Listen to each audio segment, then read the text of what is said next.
Jenny Nampala, you always be. Joseph Biveko, Mariam Juma, Lilo Kulideo. Jenny Nampala, you always be. Akoko akaba kubye. Swiri Rwana Kobulwanyi Kandabe. Joseph Obade number 2. Joseph Obade number 2. Cindy. Yang Yasini Senyondo Nachide. Mwenna buli gwe nsoma wano njagala making sure nti osharinze emirundi esatu oba etaano oba 10 tekijja kugaana tekijja gaana Faruku banaye nsanyusa okubalaba Jesse live and clear Amina Joy tosobola kubulawo Sarah Gwestan nabakulaba The Wonder Lady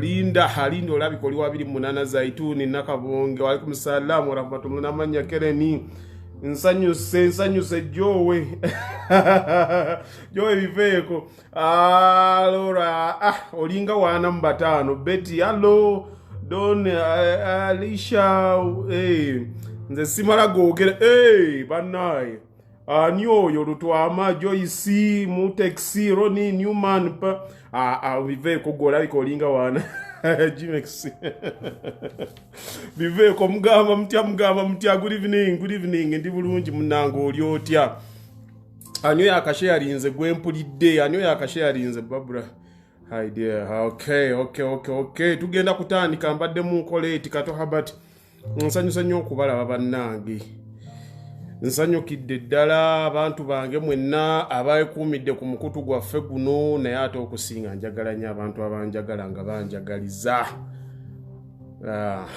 nakidde nsanyuse nnyo ndi bulungi reste mugamba mutya alaikum salaam wa rahmatullahi wa barakatuh nina abantu bange wano benjagala okwebazanga nga Grace nkulaba osharinga nnyo bu videos bwange mba ndiyo nembuyitako waliwo omwami omulala awo erinnya kandi noonyeko wano mulaba nnyo nga asharinga Janet nawe nkulaba bu video bwange obusharinga mbeera mu nga mbalaba tugenda kutandika tuyingidde ekikumi njagala kusimbula tetuliiwo wano nsanyuse nnyo okubalaba kawiki kabayisizza kati engineer Kalyango Julius banaye nkomyewo tuyige nkakasa nti we tuliviira wano enjawulo egenda kubeererawo ddala Idris Muzito Seruba Joseph 75 kale tugenda kupushinga katupushinge ffe katutandike abasigaddewo bagenda okutweyungirako mbeebaza nnyo bannange mwenna abakola Senoga Hakim mugamba mutya mbeebaza nnyo mwenna abakola nga tuli kuno naye ebintu byembagamba nga mugenze mu maaso oyo Grace nkwebaza nnyo video bwange obusharinga nnyo okulaba wano notification bazimpa njagala okwebaza omwami Moses Musoke eyatandiseewo project eri ku roundabout ye Kapeekaawo mukwebaza nnyo omulimu gwakoze gw'amaanyi waliwo omwami ampeereza wano nangamba nti nno alina edduuka ayagala kuwagira naye ekizibu oba nasobola okumusomako wano mu nsonyi we erinnya sikiwa nti alimbuulidde kuba ate n'essimu yennyini gye nkolerako omwami angambye empa essimu ya Foods onansonyiwa erinnya tolimpadde naye essimu ye esembayo 9061 oli mu London weebale nnyo omutima omulungi owagira munno n'omanya nti naali mu lutalo lwakwebeereramu kimpa amaanyi kinzirizaamu ddala amaanyi mwenna abakoze bakoze waliwo eyaŋŋambye nti akubye mataffaali kyekinsanyusa twewagire twebeereremu tukole tulabe nga luno olutalo tuluvuunuka Nuru Faduru alaikum salaam wa rahmatullahi wa barakatuh tutuno tuyingidde abantu ndowooza tugenda mu 10 ekikumi kiweze muli b'amaanyi nnyo mwenna abasharinze Rozi Kakuru Shamim Zed alhamdulillah nsanyuse nnyo okubalaba bannaye mbaagala nnyo leero nzize okubakuba ngenda bakubira ddala mugenda kwejjusa ensonga as to why mubadde temukola bintu Kampala. Kenzize kano mugenda kumpulira. Kale tutandike endowooza. Basi kimala abasigadde bagenda tusangayo. Atuguddeko obugwi nga tonna bakufollowinga ngenda kubeera wano mu kamooli nga nange nkulaba Shafiki Kiganda alhamdulillah. Pauline ebyaffe sijja byogerera kuno naye ndowooza bwana Musa abadde akukolako bulungi. Pauline gwannemesezza okuzimba, nze njagala kuzimba buli lwogira n'okyusaamu kankulangire nga buli omu awulira. Naye ng'ekintu kyaffe tugenda kutandika. Mr. Simon ekintu kyaffe kigenda alhamdulillah. Kale tugenda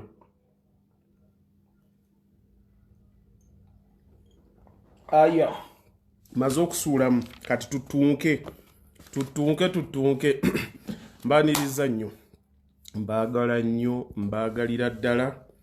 Tutambulira wamu weekend eyaggwa mbakulisaayo we twali nga tutunuulira stress and work bannange ne mungwe Pauline osese olyawo leero pulaani bwe mmala ogikuba nti ate njagala kukyusaamu kankulangire nga buli omu awulira olunavaawo nti aja alina pulaani yange tatandika kwata peni n'olupapula nsobole okuyigiriza kye bayita okusalawo. Leero programu yaffe we tuzze ng'omuzannyo kaakati tugumaze. I think tutekinzemu ako katime okulindako abadde batannaba kutuuka. Tubadde tugenda okutunuulya habits, enneeyisa biki ebitugaana, biki ebi sifuusa muzungu tusimbudde tugenda kutandikira ku habits. Kiki ekitugaana bannange buli lwembanga nina ekintu kyengezaako wano okuwulira bwe kinkwatako ngezaako nnyo okukifomulatingamu omulamwa, kubanga nina ebintu bingi nnyo bye ngenze ntunuulira nendaba ku gye bayita beliefs, endowooza zaffe. Waliwo ekintu ekiyitibwa faith n'ekintu ekiyitibwa belief. Ekintu ekiyitibwa faith ye muntu akkiriza ekintu nga takirabangako, regardless takirabangako naye nakkiriza nti kino nkikola ki nga bwe nakeera ku makya ne ngamba nti nze ndi musiraamu, obusiraamu sifangako nentandika okukkiriza bwe ndigenda mu ggulu ndigenda kukola bwe nti bino bigenda kutuuka, and I believe and I practice it. That is faith. That is supreme. Ekyo kiri waggulu. Kakati ekintu leero kye tuzze okukwasaganya, it is belief. Belief kuba kukkiriza naye ng'okkiriza with reference. Okay? Wali olabyeko abantu abafumbiriganwa ne bawangaala bonna ne bakaddiwa abali bonna. Then you believe. N'omanya nti abantu abo bawaŋŋana ekitiibwa baayagala n'ababanga beesigwa buli omu nga yeesigwa munne baayagala abaana baabwe baateesanga ku nsonga zaabwe. That is belief. Okay? Obelievinga ekintu, okkiriza mu kintu kuba wali olabyeko. Naye belief system eyo etukolera ebintu bingi nnyo mu bulamu. Kye namaze okulaba nti abantu abatabelievinga bafunye obuzibu bungi nnyo. Wali obaddeko awo n'otunuulira kanteeke kankwate ekyokugezesa ng'omuntu bw'onaakeera ku makya n'ofumbirwa oba n'obaako omuntu gw'oyagala, bw'omwagala buli kimu oba omukkiririzaamu n'ogamba tugenda kuzimba ennyumba, tugenda kuzaala abaana, tugenda kukola bwe tuti. You believe. Ebintu ebyo ebisinga tubelievinga lwa nsonga nti nno tulina we twakirabako ekintu. Naye mukiriziganya ne mwagalana ne mufumbiriganwa ne muzimba ennyumba n'okwata obukadde 8 n'obuwa mukyala wo oba omukyala n'akuwaayo 2 n'omutwala ewaabwe n'omulaga ensi yonna naye olunaku lw'osanga omuntu oyo ng'alina omuntu omulala kyakukoze kibeera mu ddakiika egi kiyinza okwonoona ebintu byonna nga mubizimbidde emyaka 10 oba 15. It takes only one incident ne bikyuka nga bagamba there's a thin line between love and hatred. Omuntu n'akyuka mu ddakiika eyo. N'ekiki ekikyukawo mu ddakiika eyo? Ekintu ekikyukawo mu ddakiika eyo kiba nti no belief system yo omuntu aba agiguddemu n'agyasa n'agimalawo. Ojja weegendereze omuntu yenna nga mwesanze ne mubeera mwenna nga temunnaba kubaako kikyamu kye mwekolako oli tannaba kugulayo kapolitike ka kikyala kakweka eyo n'okamanya omwami tannaba kuzaala munnakigudde wali and what have you. Buli kintu ky'oba omugamba mwangu mangu kwatagana. Naye olunaku kiri bwe kibeerawo omuntu ne bwakusonyiwa ne babazaawo ne muddamu ne mutegeeragana ne mukwatagana waliwo ekitakomawo. Omukyala bw'oba akusanze okukutanga olina kapolitiko k'obadde ozimba mweyo ng'omwami takimanyi bwane bwakusonyiwa ogenda okulaba takyakuwa ssente. Oyo akugamba nti yakusonyiwa. Omwami waba akusanga ng'olina gy'otambuliddeko ne bakugamba nti bakusonyiye. Omuntu ono ne bw'oba oluddeyo atabuka. Bwe kitaba ekyo akwesonyiwa. What causes that? Kitegeeza nti omuntu oyo yakwata ku belief system yo n'agisumbuwa. Sio system yo yakyankalana. Njagala twogere mangu tuuke ku ssaawa 11 nga mbatadde kuba kati mmanyi abandi omupiira gwabakutte dda mwagala genda kulaba mupiira. So system yo bw'eba ekyuse ogenda okukyekanga nti omuntu eyakulinako ekisa aba takyakulinako kisa. That is system oba wagikyankalanya. Ffe abaana ababeera ne bamaama baffe kati nga ffe abaakulira mu ddiini ez'abasiraamu tulina bamaama banjawulo and what have you. Nina ekintu kye natunuulira I was analytical ku kyo nti maama Hajati Gundi ne Hajati Gundi buli omu abeera gy'abadde. By the way, bano abantu they never teach us how to hate. Takutuuzaako n'akugamba muka kitaawo mubi. Takutuuza n'akugamba nti nno muganda w'oyo mubi. Naye abantu bano there was a way they set our systems. Kati nga bamaama baffe baba balina obujja bwabwe ng'abantu mu boffe tuba baana nga tulowooza tetukimanyi naye bulumba baba tebakitulaga. But the way they do things, engeri gye bakolamu ebintu babikola nga biri very subtle. Babikola nga bya ddala. Langi emabega. Kalangi Shafiki tombuzabuzandeka. Kati ebintu bino babikola nga biri subtle. Agenda akakunyigamu mpola. Mama we yakuwadde ku mmere. Gundi yagize bw'ati. Kati olunaku lumu ayogerayo ekigambo eki. Ebisigadde ne bitandika okujjuliriza. Era olaba mu ffenna tukula nga omanyi mwana wa maama wo n'oli amanyi mwana wa maama wo naye nga tebabatuuzangako ku kibagamba naye muba mwenna mubadde mubeera mu nnyumba y'emu. Kati biriifu eyo n'ekitubeeramu nga bw'onaasanga omuntu atalina magezi gatoola oba atalowooza nnyo ajja kusanga omukyala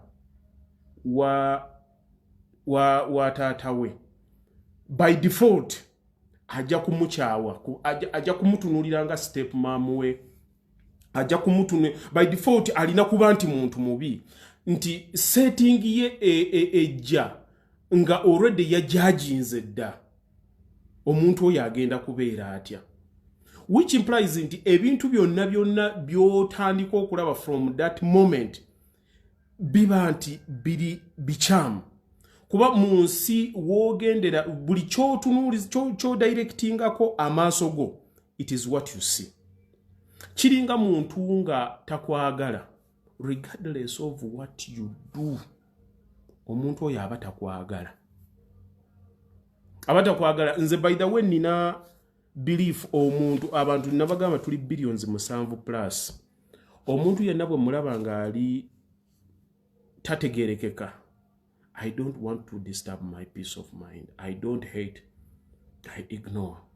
Kuba omuntu gwe nsobola okumala naye essaawa 28 nga simulabye, simanyi lwaki nsobola okumuwa space to disturb my peace of mind, okunkyusa obwongo bwange okubanga nsumbuwa. Kati mu nsi tulina ebintu bye tuyitamu. Singa mbadde ntambula owa boda nangwa mu maaso nampitamu oba bulala and what have you, nsobola okubaako ekivumo kye muweereza nenzikakkana ne kiggwa n'entambula n'engenda. Abadde ampitamu abadde ayitawo nga alina waalaga nsobola okumuwa n'ayitawo, bw'agaana okumpaka thank you nsobola omuvuma. Ye mbwere and I feel okay with it and I move on. But the question comes, watya ng'oli wakaawo? Watya ng'oli ku mulimu gwo, ng'omuntu gw'oli naye anyiga amapeesa go olina okubeera naye? What happens? How do you deal with that? Diri otandika okulaba ebintu ebikusumbuwa okubanga okyusa belief yo. Nabadde nina audio gye nabadde mpulira nga oli agamba nti tosobola kukyusa in order go okukyusa obulamu bwo olina kubutandika na kukyusa gwe ng'omuntu. Walaikum salaam Ibrahim. Kakati omuntu atannaba kwemanya oba ateemanyi, how do you think nti ogenda kwekyusa? Kuba tosobola kukyusa ky'otategedde. Simanyi oba tuli ffenna ku kino tukwatagana. Tosobola kukyusa ky'otakoze ki? Ky'otategedde. Diri otegeera nti system gye ngoberera, system gye ndiko bagintuningiramu terina wentwala. Nze mama wange ne taata wange bandabirira bayagala mbeere kyendi nga kyanjawulo. Era nga banjagaliza era nga bamprotecting okuva ku bikyamu byonna ebyali badde bimpugula. Naye bwe mbatunuulira olwaleero we baali ne Uganda n'ensi gye tutambuliramu olwaleero, they cannot be competitors of today. But what I have to understand, kye nina okutegeera nti belief system gye banseetingirako yali ya bbanga eryo. It could work then. Bali mirembe gya post office. Kati tuli mu biseera bya WhatsApp. Ebifaananyi byabwe byagendanga mu post office, ebyakakati bigenda ku WhatsApp. Bikyukanamu. How do we go past that?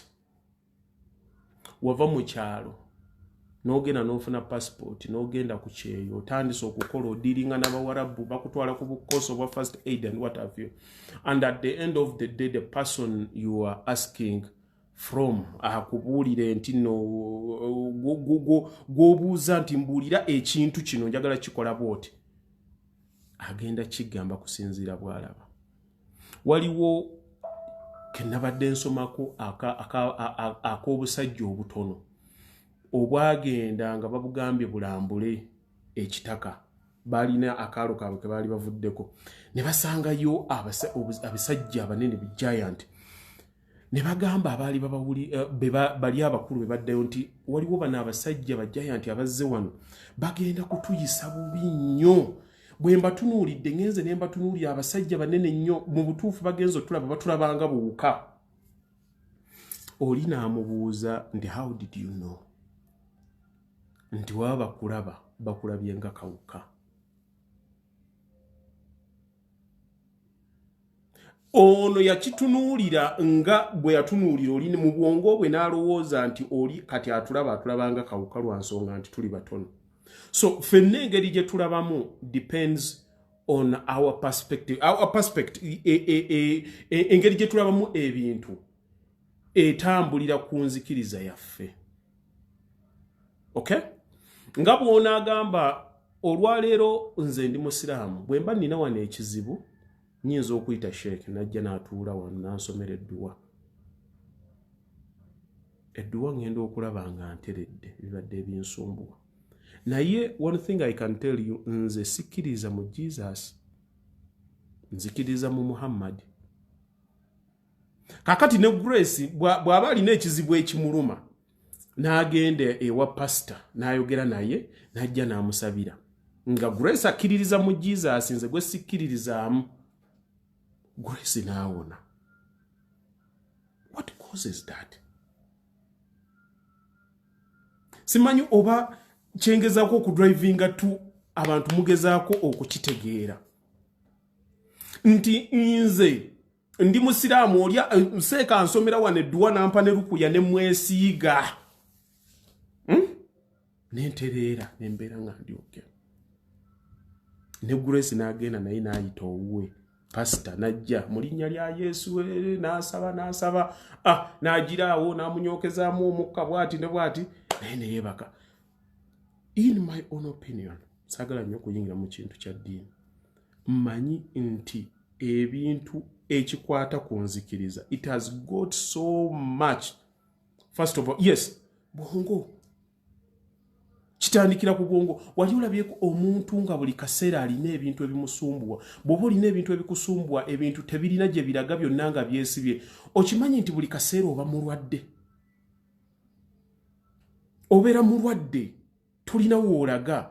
Kuba olina embeera gy'otambuliramu nga buli w'otambula okomawo bukomi. Buli w'otambulira Shamimu oluddewo naye nsanyusa okulaba, ne Nuuru muluddewo naye nsanyusa. Buli w'otambulira otuuka n'okomawo. Otuuka n'okomawo. What causes that? Nga bw'onaalaba nga bw'ogenda ng'olina akazannyo k'ozannya, tulina obuzannyo buno obw'oku ssimu. Bw'oba wakakatandika, it's a new challenge. It's a new challenge. N'onyumirwa n'okakuba leero n'okakuba. Ogenda okukamaliriza. Grace toweereza message nkulaba ndi live ndeka. Ogenda okukakuba, ogenda okulaba ngu olwana kutuuka ku stage esooka. Ekivaamu n'olwana n'otuuka ku stage ey'okubiri. Bonna nze nzannya nnyo buno bubbabu. Ogenda okubuzannya n'obuba bubeera exciting. And when you reach all levels, nga tokyeyongerayo n'otandika okubukuba, ekivaamu nga it becomes boring. Why? Okay, can't take silence. Abampereza message mulindeeko bambi. Munsonyiwe muuko bambi. Okitegeera, it becomes boring. Lwaki?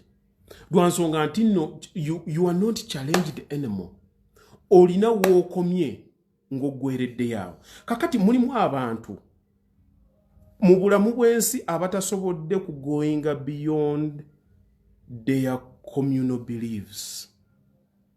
Tabuuse ki kya ddiini olinga bwe yatandika bw'aba musiraamu amanyi omusiraamu yekka yategeera.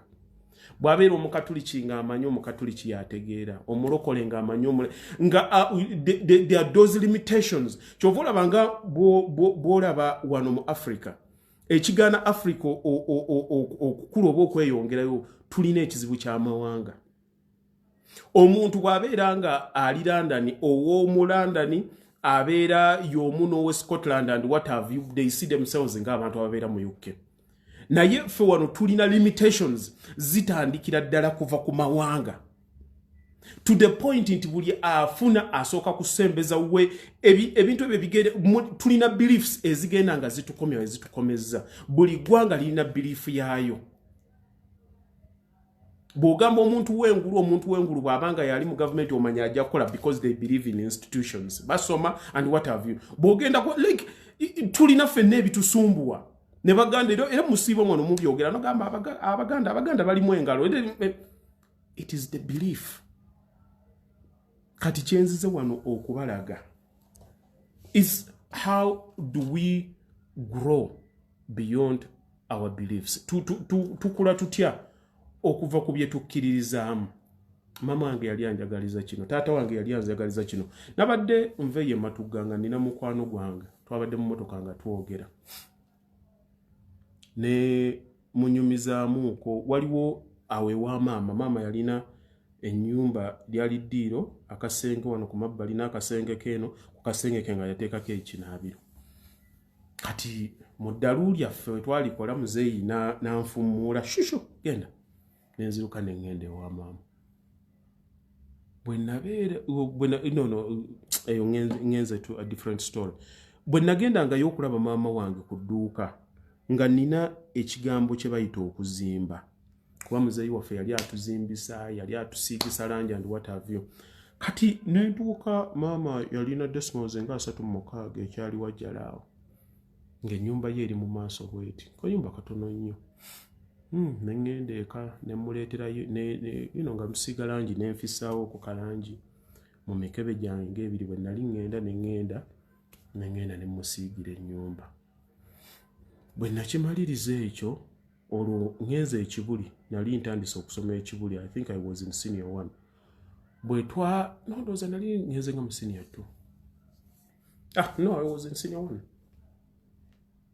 Bwe twatuuka okuwummula nali ngenzeko ewa maama ne mugamba maama ngenda kuzimbira ennyumba. Naye njagala nkuzimbire wano obuyumba obuzigo ng'olwo ntaba taata engeri gy'afunamu ssente okuva mu bapangisa. Ngenda kuzimbira wano obuzigo. Kaakati olw'ensonga bwe nali nva mu P7 nafuna points 7. Naye kibuli by then abalenzi nga bakoma ku 6 okutuwa. So they said ne basettinga waawo ne tukola engeri ka interview balondemu abafina feeling mu space obadde busigadde. So I joined the school oluvannyuma lwa weeks nga 2 nga ziyiseewo. Kati bwe twatuuka okuwummula ne nnimba abeeka ne mbagamba tetugenda kuwummula. Fe abe baleeta oluvannyuma tulina okusoma tukakinge up ne weeks ziri 2. Kati ekyo nali nsaze magezi nga njagala genda wa maama kumukubira mataffaali muzimbira obuyumba bwe nali musuubizza. Nengenda nenkuba amataffaali gange nengakuba. Kati enkuba bwe yatonyanga muzeeyi bwe yali atukubisa amataffaali nga tukyali entinda nga bwetonyanga mudeeta ebipipa ne musena amazzi. Kati bwe mwasotanga amataffaali after some time nga amazzi ago mugajja mu pipa ne mugakozesa. Kati maama yali talina bidomola and what have you. Kye nakola nengenda mu mwala waliwo omukoka mwagira omungandi tema obimanye ettaka lisigale nga likutta amazzi and what have you. Kati enkuba nenzigwerako. Enkuba bwe yanzigwerako wayitawo ng'olunaku lumu nendwala. Sujja ne gunnuma. Kati olunaku ng'olwokubiri ne bigaana ne maama n'atya. Maama n'aŋŋamba nti kankufunye ssente oddeyo ewa taata. Ne nninnya nenzirayo eka. Bwe natuuka eyo era naye njogera ekituufu nti ndi mulwadde naye saamubuulya nti mbadde ndi wa maama nti gyembeera. Kaakati ekyandeesezza sitoole we twabadde tuginyumya nga ntunuulira abaana ab'oku mulembe gwe tutambuza. Ne ŋŋamba mukwano gwange bamuyita Jaliro twabadde naye muga naye okimanyi amataffaali ago gaabeerawo paka 2001 when naviire eka nenzirayo nengenda ne wa maama akatuumu kange kabeerawo enkuba yakakuba paka lwe yagasonyogola neegamalawo. But when I looked back nengamba nali mu senior 1 nga ndowooza kuzimbira maama wange mizigo kisenge ddiiro. Mulimu ebintu ebikutuukako mu nsi and people call it accident or chances. Nentunamu nenga naye ku myaka egyo bwe mbanga nalina amagezi agaga nti kanzimbire maama wange nalina emyaka emeka. Kati nentunuulira abaana ab'olwaleero olina omwana mukulu alina emyaka 16, alina emyaka 18, alina emyaka 2. Honestly omwana akeera ku ssimu banne twajjiddwa olumbe lw'essimu. I don't know what we are believing in anymore. Omuntu n'abeera ku ssimu enkya neoli neggulo n'enkya neggulo. naye nga mu nsi waliwo abaana kaakati abali ku kkuba abatunda banoonya school fees bagende beeweerere, and in the world of tomorrow omwana ono omwana wo agenda kubbinkana n'abaana bali abanoonya school fees beeweerere. Kyova olaba ffe abantu ababadde ne stories, abantu ababonyeebonye, we are going to be disappointed n'abaana baffe be tuzadde. Nti twagala nnyo ennaku gye twayitamu, ennaku gye twayitamu tubenga abagamba nti okujeenaazaako tugiteeke mu baana baffe, nti abaana ne tubafuula nti bakitawo buli kaseera ekinene nnyo daddy pizza and n'otabuuza nti nno kiki kyenseetinga, kiki kyenkola, kiki product ki gyenteekawo. That's good. Oyo mwana mugezi. Product ki gyenteekawo. Tosobola ku discussinga naye tatunuulira, tamanyi kiki wakola, talina story and what have you. Because I've realized nti nze mu bintu byange byenkoze mu nsi mbadde driven nnyo ne story yange ng'omuntu. Nti situuka we ntuuse ne ndowooza nti ntuuse. Ntuukawo ne mmanya nti nina okweyongerayo. Naye omuntu alina engeri ali ku programu enfu. Era ngenda n'entunulira abaana bakaka ng'ali ku ssimu. Like, how do you program yourself? Nga naffe abantu abakulu tulemeddwa okwetegeera like what is going on. Let me tell you one thing. Tulina ekizibu ekitusumbuwa ng'omuntu wona agamba nti kantandike okumuvinga mu bulamu. I take you back ku kintu ekitusumbuye oba ekituviirako ebizibu ngaffe. Beliefs. Buli belief yo bw'ebeera nga tosobola ku gikyusaamu. Kubanga omuntu yenna asobola obwongo bwaffe, once the belief is in your body, your subconscious mind, obwongo buli obwekusike, buli kye olaba kati ne wano nga tuwogera waliwo omuntu nga byenjogera obwongo bwe bubirwanisa bumuga tekisoboka, oyalimba kino oyagamba kino, like you are fighting a belief of tekisoboka. You are fighting a belief of okukuba mukisa. Omuntu akiri muti ekyo kiba mukisa. Gundi tasobola kukikola, gundi yakikola. Gundi yakigija bwati nakigezaako. How do you create a belief? Kuba obwongo bannange buli very funny. Nze nina wendi wano but nakedde ku makya nvuze emmotoka yange ntambudde wentambudde obwedda noonya mataka abankubiddeko leero obwedda kwe mundaba. But mu mmotoka yange obwedda ndimu bwomu nga byempulira byange nzekka nga sirina na muntu yenna gwe njagala kubeera naye. I'm feeding here. Lubanga olugero lwoli lwogamba nti okutte empeke y'akasooli oba ekijanjaalo okiteese ku ddinisa. Ne bwe kibeerawo munno namuwulira yali akyogera, ne bwe kibeerawo okumala emyaka 2 tekigenda kukula, tekigenda kubaako mutawaana gwo, tekigenda kubaako kikyusako. Ekinene nnyo amazzi gali kikoonako kirivunda. Ne bw'okwata empeke eyo n'ogenda n'ogiteeka mu ttaka, mu wiiki emu egenda kuba ekuze. Kitegeeza ki? Kitegeeza nti no circumstances z'empeke eyo zakyuse ne ziva ewantu ewatabadde favorable for germination ne zigenda ewantu ewakulirwa. Zibadde zeetaaga ttaka lirimu mazzi na light to grow. Kakati olwaleero abantu bonna b'okolagana nabo from here akubira essimu and what have you, ekibuuzo ky'oba obuuza ono gwentuddeko olwaleero ly'eddinisa liri we baateese empeke eri oba ttaka. It is a matter of changing. It is a matter of changing engeri gy'olowooza kugenda mu situation entuufu. Byensiba mbagamba nti ani gw'oyogerane naye, the power of association. Omuntu gw'oli naye gw'otambula naye, it has got something to do with your belief. ofaananako ng'omuntu akolera mu ku Sheraton eri waggulu tovaayo n'ogenda n'owasa muntu wa Mowino. Bye mwogerako tebijja kukwatagana, it will be friction all the time. Naye ojja kwekanga nga buli omukoporate wawasa omukoporate bajja kwetegeera oba balya pizza oba balya ku sijje wali banywa emmese zaabwe and what have you bajja kutegeeragana. Okay. Bw'ogenda ng'oyagala muntu nti nno wa Mowino bajja kutuula mangu wali mu kafunda kaabwe bwe batumya emmere yaabwe y'Enkumi they will connect, they understand. Why?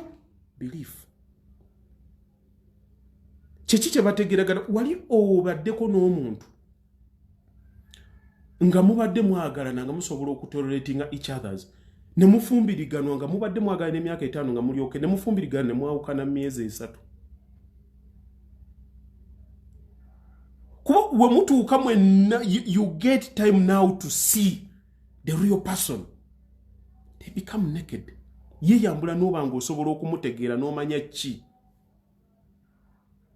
N'omanya n'oga omuntu ono tetuli compatible. Njogera ku byakugenda kugula poloti atugamba tugende ekigo tulye ku mmere tugende tukole bwe. It is mindset. The programming is different. The belief. The belief. Nze najja wano ne nkoma we Uganda nzimbye amayumba nkoze biki naye nga nzuukuka ku makya ne ngenda ne nyambala gambutusi ku Saturday ne ngenda Kaleero ne ngula emmere. Sikyogedde ekyemmese mu nsonyi. Ne ngenda ne ngula emmere. Why? Taata wange namulabanga ng'ava awaka n'agenda n'agula emmere mu katale twagendanga mu Wineeyo. Yalinako kente ne tugenda ne tuyoola ebiwata. Bwe twayoolanga ebiwata ebyo olumu nga mubeeramu emiyembe biki. Ogenda okudda waka nga mulina agantu mulonze ebiyembe and what have you. And life was okay. Life was okay. Mulimu wempulya nga njagala okuba n'omuntu ali compatible to me nga mmanya nti nsobola okuba nga nina millions 3 n'abanga azimanyi n'angamba nti Haji mpe emitwalo 10. Emitwalo 10 n'agamba ku Saturday oba emitwalo 2 n'agenda emmanga n'ayoolayo okwo ka blouse akalungi n'ayoolayo akagatta akalungi and whatever. It's not being cheap. It is understanding the struggle but in a beautiful way. It is belief. No manya nti no yes ziri sente zabaddewo naye omuntu ategeera nsobola okugenda n'enzijayo olugoye n'ojjayo t-shirt ngeno nga wagiguze 15,000 n'ojambala. Don't you feel good ng'olina omuntu ategeera bw'atyo? Mubeeramu wano nti nabadde n'omusajja n'anziruka account what have you. Omusajja mwana wa muntu. Okeera ku makya omuyita emitwalo 2 3 okola enviri ezagundi and what have you. What do you think? They get tired but they don't talk. Takubuli okanya nabadde wa John nangoba gundi n'agenda and what have you. Your belief system eri ku muntu mufu. Eri ku muntu mufu noonya gwe mufaanagana naye. Wakeera ku makya obadde ne Jane omutadde obadde ne gundi omutadde and what have you. Kitegeeza nti belief system yo ekuteeka ewantu ogenda okusanga abantu abatali compatible with you. Buli otunulanga ekintu sokote owebuzeemu nti belief yeefaanana etya. By the way nze nabeera olina asibe enviri za miliyoni ako ka political amba oli kuki? What is your belief? Kyovola abantu abeekulakulanye tasobola kubeera mulimu abantu gobeera naye nga ddala mwasuze munoonya fiizi z'abaana yategedde mulinawo emitwalo 8 mwabadde munoonya kuva mu bupangisa munoonya ka politika millions 3 n'akeera ku makya n'akusaba ez'enviiri ng'ayagala mitwalo 2. You are not compatible. You are not oyo omuntu tategeera struggle ne bw'obeeramu bw'obyogera ano nga biyita wano obyogera ano biyita wano. And by the way mubadde n'abantu abafaanagana bwe batyo. Ng'omuntu n'ogamba naye ddala okundi onaategeera bulungi kye tuliko oba kwegamba nga ye belief system ye nfu gwe tosobola kukigamba. aka shopping sijja kadda mu nsonyiwe. Omanyi abantu kamba kuli abasinga we are victims of mass thinking. Okutuuka lw'oli kitegeera nti ebintu ebitusumbuwa ffenna tuli bantu tukkiririze we are victims of mass thinking. Genda osome vaayo funa omulimu kola kuva ku ssaawa emu bw'oti ogire bw'oti ogula akamotoka like that's how it's done. Weba twe bakikola. Omanyi mu system yaffe maama wo ne taata wo tebakuyigirizangako kuba musukkulumu. No, they've never taught you to be above, to raise above. They have taught you how to fit in. Simanyi oba okitegedde ekyo. Your dad and mom n'abakwagala they have never taught you to stand out. They have never taught you leadership. Tebakubuuliranga ko bw'oba oyagala owning a company bw'okola. No, they teach you how to behave in a company, how to be a supervisor, how to be a manager. That is the dominant idea. That is the dominant thinking of society. It is safety. Buli omu bw'alina okubeera. Kakati for you to raise above, it has got to be your personal initiative. Kirina kubeera kikyonga gwe. Teri mwana gw'otuuzaawo n'omugamba munnange okubeera MP ogenda kukola bw'otyo. Era ojja muyigiriza mwana wange beera mwabuvunaanyizibwa tozaalazaala baana ku kyalo ojja kufuna omwana munno ogende waagundi olabe essenga mwanjule mukole bwe muti. They teach you how to fit in. Naye to fit in you get bored. That's why omuntu obeeranga bw'obadde stress neekuluma and what have you, kubanga buli omu otuuka ekiseera no hitting a growth gye baakutiikinga ng'oyagala kweyongera. Kuba kakati gwe maama wo nze maama wange yabeerawo ng'ayambala gomesi alina gomesi 5. What does it take to achieve that? It's nothing. But olwaleero omuntu eyakola system yange eyali ayambala gomesi 5, gomesi 5 ze njagala right now. That's the question. Ekyo kye yanjigiriza kye yali aŋŋamba nkole, is it what I want right now? So why are you still following their teaching? Bino bye tusiba tubagamba genda okole gundi ogire bw'oti okole kino olina akugamba nkyebuuza ku maama nkyebuuza. Really? Those are people who are going to keep you safe all the time, not in a bad way, but it's because they love you. It's what they know. It is what they know. Chovola ba mwenna mwekola mu omulimu wano oyagala baganda bo no balabirira and what have you sagala muganda nga abere bwati. And when they fight olina yerwanako na raising above na kuyitako nozimba omutima. Why? Kuba buli omu ayagala mubeerawo nga muli ku level yemu. Bw'oba oyagala okubaako olaga, oyagala okusukkuluma, olina okutuuka mu mbeera nga teri akutegeera. Buli lw'okola ebintu abantu nga babitegeera manya tolina woolaga kuba kitegeeza by'okola buli omu abitegeera. You want to be exceptional or toyagala kuba mu abo abataano, but at the end of the day you behave like them and you expect to be different. Wow. Wava wano ogenze ku kyeyo kikuba watuuka yasooka yaweereza ebifaananyi nawe watuuka aweereza bifaananyi. Ekyaddako n'osala ekimeme ya naawe ekyaddako n'ofuna omukyalo oba ne bakuwasa ebipapula n'ozaala. Ekyaddako kyali kukola holiday. Ekyaddako kyali kutandika kulabira beeka kuweereza mpapa. Like, what have you done differently?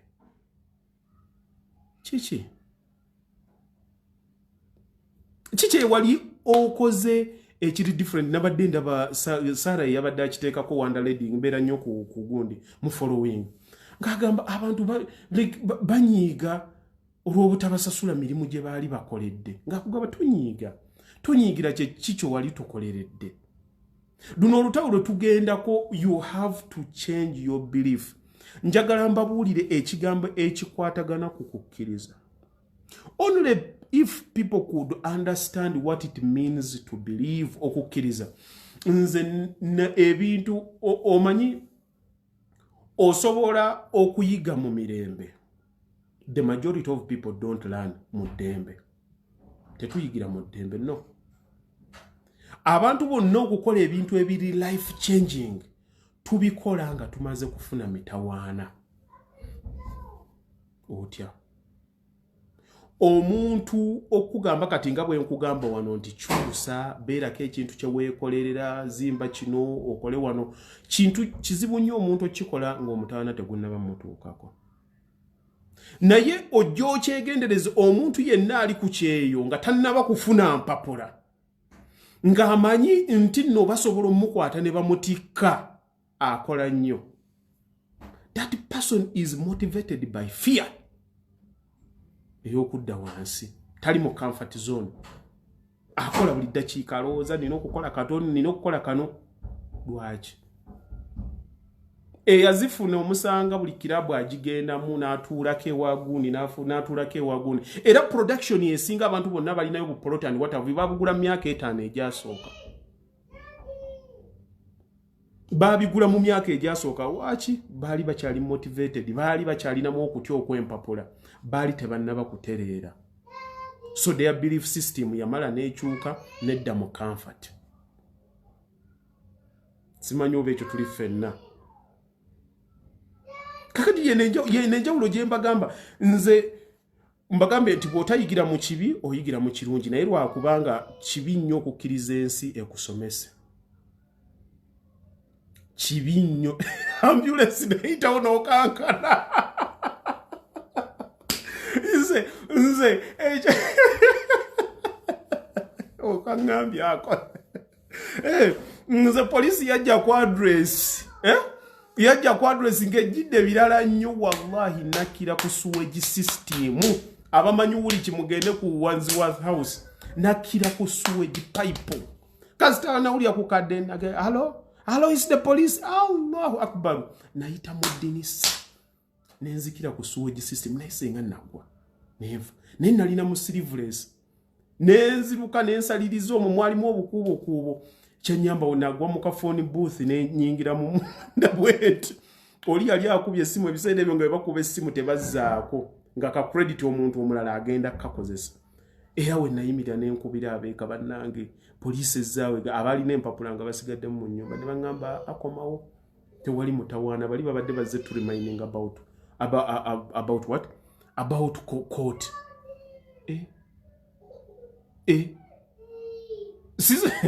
Ebizibu nkubulye mu nsi wootuukira buli muntu yalifudde omwana we n'amulekera nga amuwandiikiddeyo okwo.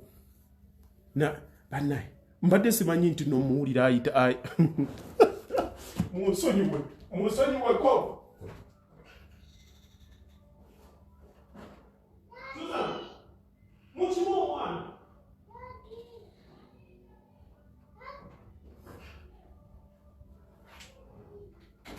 Go to Aunt Susan. Bandange munsonyi wabadde.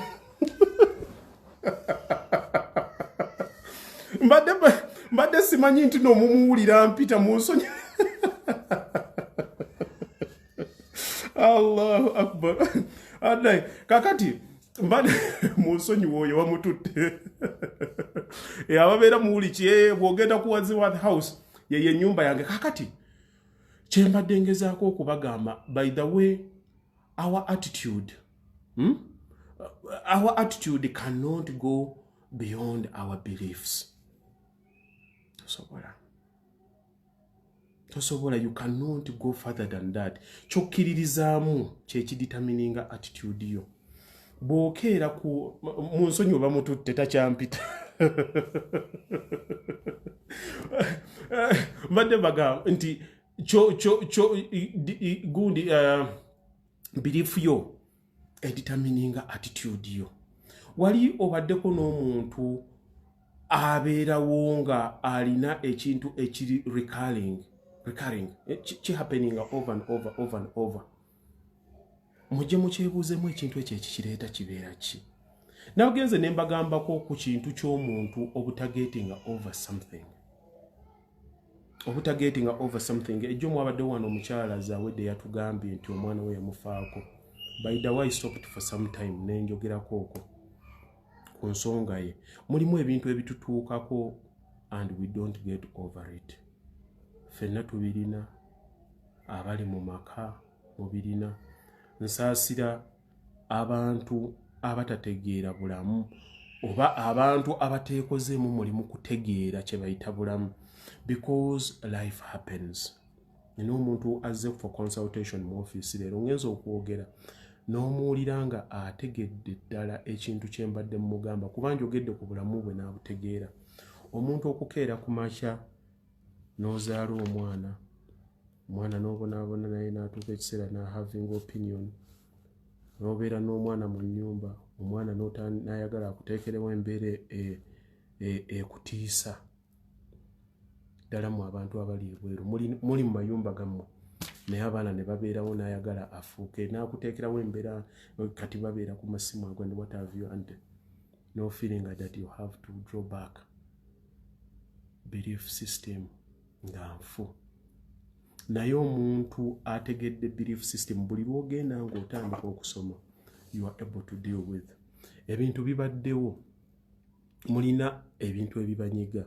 Nze mulimu abantu bengenda benjogera nabo nembatunulya nga belief system zaabwe tebazitegeeranga, tebamanyi limitations zaabwe, tebamanyi engeri ya kuzirwanisa, tebamanyi. Omanyi buli ly'okoma okusoma oba gy'okoma okugenda ng'otegeera buli kimu kigenda ne kikwanguyira. By the way, nze nkendeza ku ddoboozi mu nsonyiwa.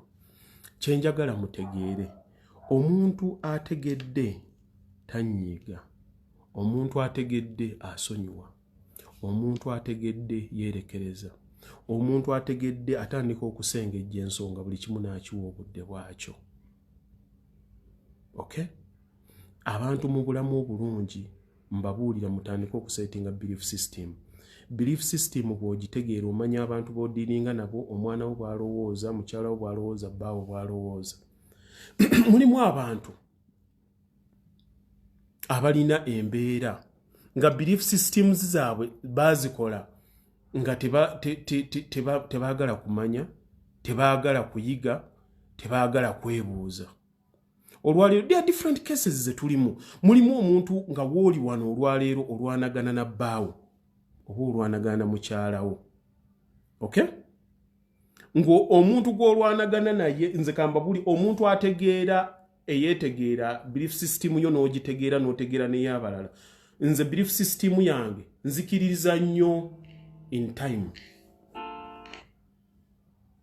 Bw'oba olina omwana wo ng'oba olwanagana na mukyalawo okkirizanga ne bakuwangula, ye muntu ategeera. Mbabuulya kati ku bizibu ebiri ebweru. Mwenna mugenda ne muddeeyo ne mukoppa eby'ekizungu and what have you. Abantu be twasangayo balina belief system zaabwe za njawulo. Fano twalina belief system yaffe. Nze mama wange yandeka ndina endowooza emyaka 4 naye nagenda okuddamu okumulaba nga ndi myaka nga 12. Bakadde baffe baatugaananga okugenda okulaba bamaama baffe. Lwa nsonga nti bamaama baffe bwe twatuukangayo balina obugambo bwe baatubuuzanga obwatuleeteranga obwongo bwaffe to awaken ne buzuukuka ne butandika okulaba buli kye batukola awaka.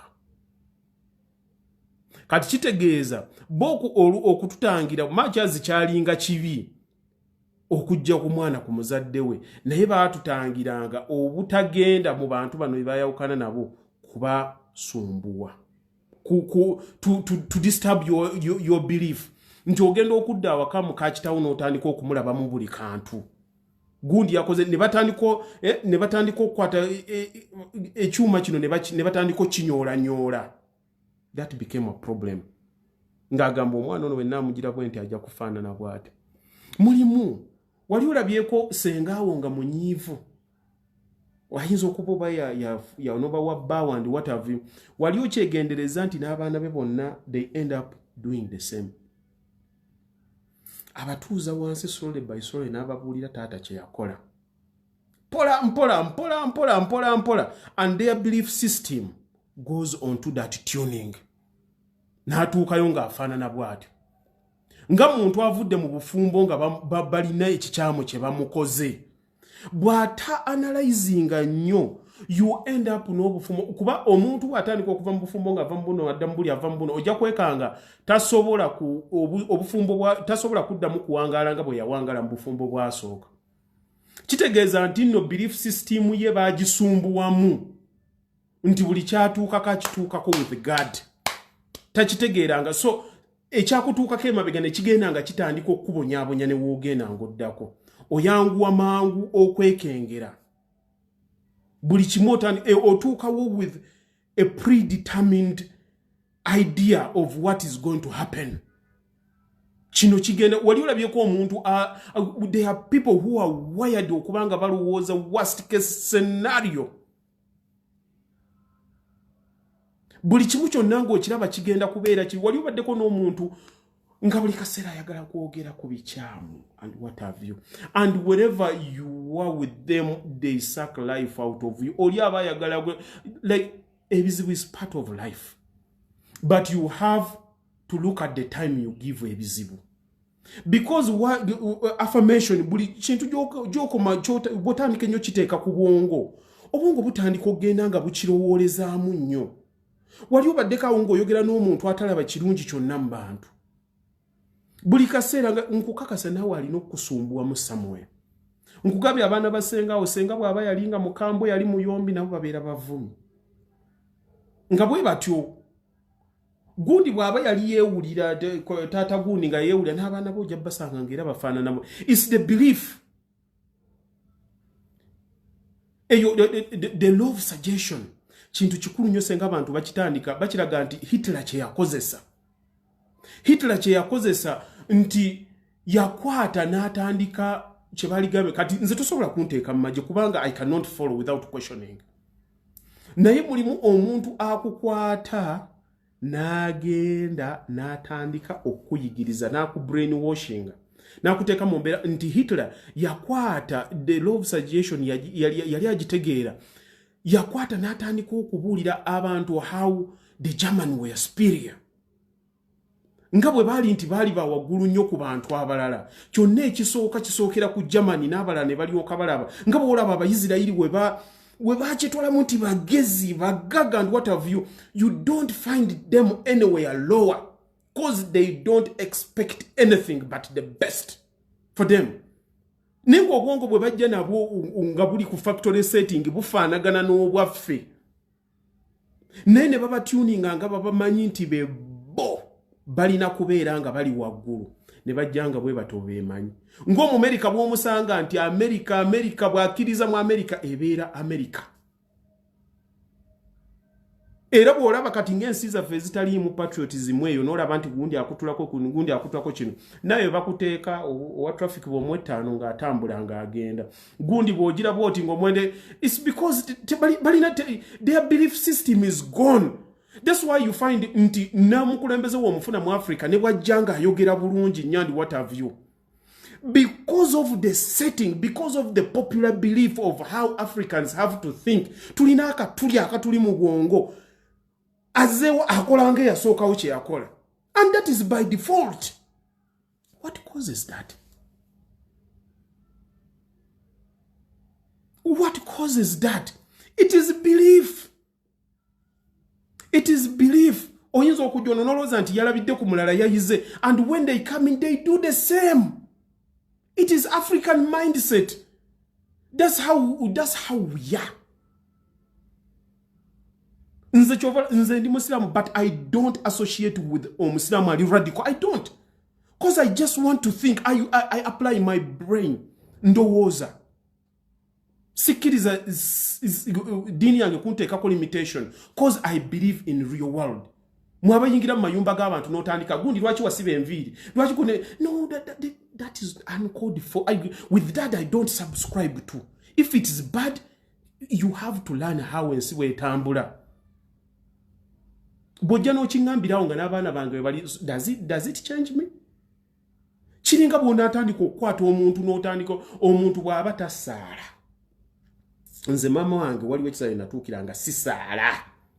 nakeera ku machanga ayomba yasini oli luddawo ng'agenda n'afuna wuzu ng'akadomola bw'akakuba but the more she pushed me okusaala gye nakoma obutasaala nga ninga alina enkikyamu bwe natuuka esanga tewali wampushinga ensi yange egize bwe nenkuba eswala yange nenzirayo ng'ate nali nasoma nga n'eddiini ngitegeera but what causes that owasiza omukazi abadde tategedde kiringa bw'onalaba abaana abasinze kati aboonoonese eyo bujjanga tobelieving nti oba tulina okunywa omwenge bwadduka ne wataata waseeka gundi omusanga era ndani ng'akuba ebbidde talinako mutawaana asiiba mu disika akola ki it's because kyewali omugamba okukola yali takibelievinga kyova olaba kikyamu nnyo omuntu okuimposinga belief yo ku muntu ate bwe mbanga nina eddiini yange wenjitegeerera wenjikomya kkiriza nti according to my knowledge according to my exposure okutegeera kwange wekukoma at that moment so ebisigadde you don't criticize me you make me understand if I understand I will love when I love I will do tulabanga ko omuntu asala nga talina uzuru akuba wamulagidde asaale ngeniya tekiriyo the belief wasn't there self belief olina okusooka okukkiriza nti bw'okkiriza by the way nze nali nwanagana n'abantu last year but I reached a level of understanding and I looked at how people were behaving and what have you nengamba oh no sometimes I look back and I'm just like how did I engage myself into that kuba the exposure gyenfunye bye nalaba ne bye nayigiramu nategeera nti n'entegeera y'omuntu erina kinene nnyo okumufuula kikyali osobola okugamba omuntu gwe ekintu ky'olaba nti kitegeerekeka like it's just straightforward but according to their point of view their perception endowooza yaabwe their beliefs nga tebasobola kiraba nabaga ekyo obulaba omulokola abakukubo ng'awoggana mu kasana ng'akutte bayibuli akola kyede to them that's their belief the knowledge they have about Jesus and what have you you cannot change them tosobola kutegeera what they are going through so whatever they are doing it from their own perspective okay akikola kusinziira ku ndowooza ye ku kyalaba si kyolaba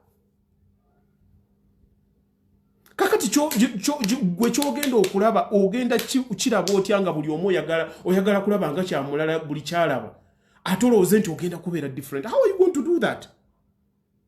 do that from here fenna tugenda ku kintu kyekimu tugenda mu politics tugenda ku mupiira and what have you when have you ever taken time ogambe nti this time I'm working on myself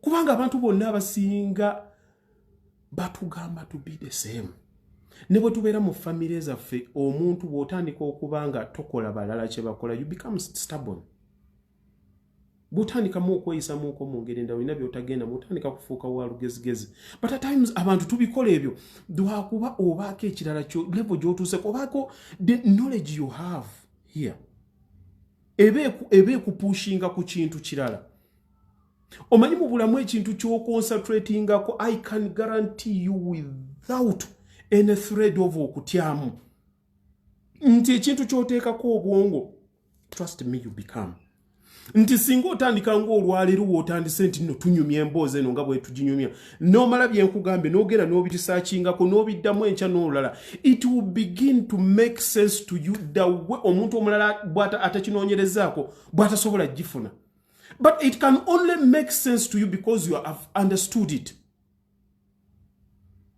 okay because you have understood it mulimu abantu abakuze bali mu myaka 2-3-4-5 up to now they have never changed they have never sat down okugamba naye biki byenzikiririzaamu what are my beliefs what if ekintu kyendowoolezaamu kirina engeri gye kinzizaamu emabega ojjo kyegendereza omuntu akeera ku makya fenna it's like we have become naturally we are animals of habit but we have to be aware nti nno habit eno gyenkola erina engeri gyenkyankalanyamu erina engeri gyenkyusaamu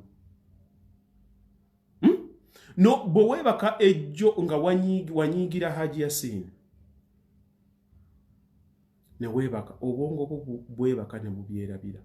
But omuntu bw'ozuukuka, yes, that is self-awareness. Weebale nnyo ddembe Ismail ate n'oyo obi wange. Omuntu bwe weebaka ozuukuka ku makya otuukira ku WhatsApp n'otunuulira by'otunuulidde eyakunyuzizza ejjo n'ekifaananyi n'okirabako n'ojja obwongo bwo ne buddayo ne buseetinga ne bujjukira oli kye yakoze n'ogenda ku WhatsApp n'olaba ensi abantu kye bakola n'olaba eyagenze ku biiki kyakola n'otandika okwekomparinga ku oli n'otandika okutambulira mu kintu kyekimu kye wakoze ejjo ky'otandikirako n'olwaleero eyakunyiizizza era ogenda kuzuukuka ng'okyanyiize naye. But when do you reach a point no gamma no olwalero I'm going to change, like what happened yesterday is not me. It's not me. It's not me. By the way, omuntu yetegedde, you can forgive and move on and you forget about someone peacefully and someone no mutu kayunga like you are free with them. But we have people here who are going to die without even showing up in the world. The world is not going to see you. You are going to die before the world welcomes you. Kubanga oline wantu wewalemera wotambulidde taatawo kye yatambuliramu. Kyogenda okwesibako, kyogenda ogira gundi, senga gundi namunyiigira, gundi nga yanyiiza. It is one thing after the other. Kyokipinga n'otuuka ku mukolo n'olengera gundi ne weesikemba. Kuba wakula ne bakadde bo babiraba. When do you say... because in a small mind, it is wow. In a small mind, it is what? But in a bigger mind, the question, it is just so what? In a small mind, it is what? In a big mind, is so what? What unjagala, so what? Boba gundi yakoze what? So what? So if you understand yourself, nothing can move you. Just do good and don't expect anything. You will see how good is going to come to you. Chusa, you see, like character, if only people can understand it. Nze nina wano kati Grace leero ne bwaba mpa mulimu nga talina kyagenda kumpaako kye ngenda mufunako asobola butamukolera. It's because of her character, her attitude towards me, and it is purely platonical. Otuuka ku page yo nga agisharinze ne gundi and what have you, like you see it, like you see that this is a good human being. When you are good, the world knows. If you are short, people will know. People will know. Ati na conscience yote sobola kuleka to do it. So how do you move it? If you cannot change yourself to a certain degree of vibration, ebirala byerabire.